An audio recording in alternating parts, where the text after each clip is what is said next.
Greetings mga migs! Welcome back sa Buhay Salita TV. Ang pag-uusapan natin ngayon ay ating bagong produkto na pampabango o pabango. Ito po ang Lumay Perfume mga migs. Ayan. So dalawang klase po ito. Pang lalaki at pambabae. I-discuss natin mga migs kung paano ito ginawa at ano po ang magandang maidudulot nito sa atin as a consumer or gagamit ng perfume na ito.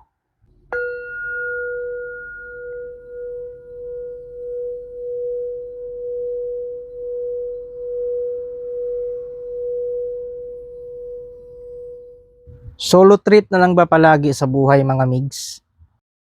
Yung tipong walang nagkakagusto sa'yo. Baka magiging hiyang kayo sa ating love potion o sabihin natin ito ay panghalina ng kapwa-tao sa pamamagitan ng pang-amoy.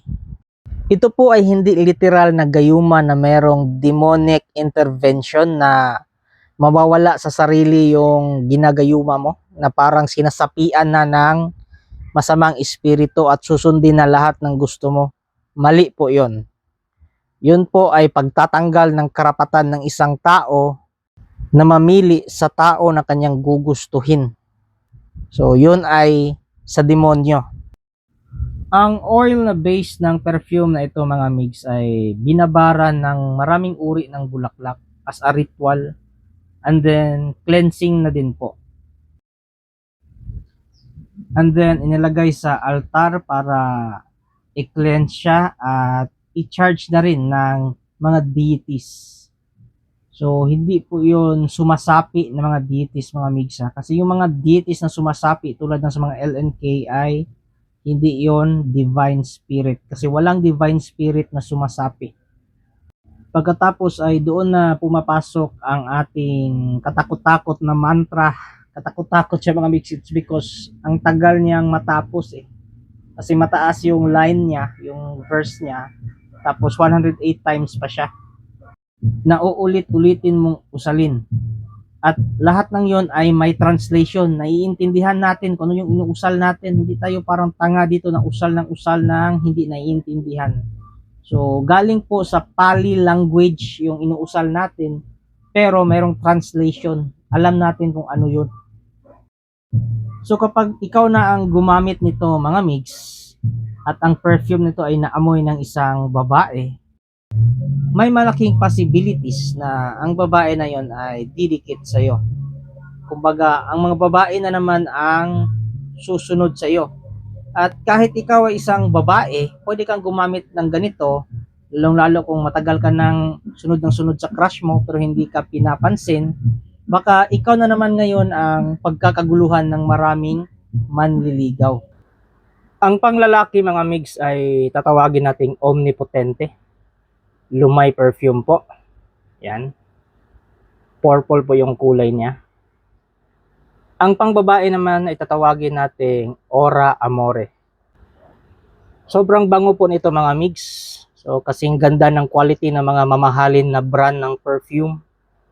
Tapos namantrahan din ito ng power of thought na makapag-attract ng kapwa-tao. So Lumay perfume po mga migs. So mga migs, bago siya inilagay sa bote ay namantrahan na siya ng power of thought. So charge siya ng power of thought na makapagtawag ng kapwa-tao, makapanghalina ng kapwa-tao. So kung kayo ang gagamit, hindi na kailangan magmantra kasi tapos na siya. So rekta na mga migs, diretso na. Dapat ang tama nito pag spray ninyo ay sa balat, hindi pwede sa damit. Dapat sa mismong balat nyo tumama yung perfume. Kasi dapat maghalo ang natural nyong amoy, yung pawis nyo, at ang perfume na ito.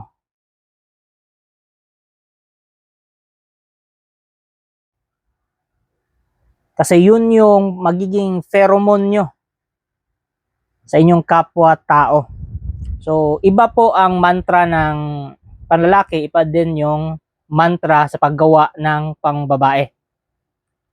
Kung kayo naman ay member sa ating mga MIGs dyan na LGBT, so kung ang aakitin nyo ay kapwa nyo lalaki, so gamitin yung ito, pambabae. Kung kayo naman ay aakitin nyo ang kapwa ninyo babae, so gamitin nyo either itong panglalaki or itong pambabae. So wala pong discrimination dito mga MIGs. Lahat po dito ay welcome. Mga kapatid natin dyan, mga MIGs natin dyan sa LGBT. So welcome kayo dito mga MIGs. Pwede kayong gumamit nitong ating Lumay perfume. Kung kursunada nyo ang alinman sa mga ito, so message lang kayo sa aking FB page na Buhay na Salita TV.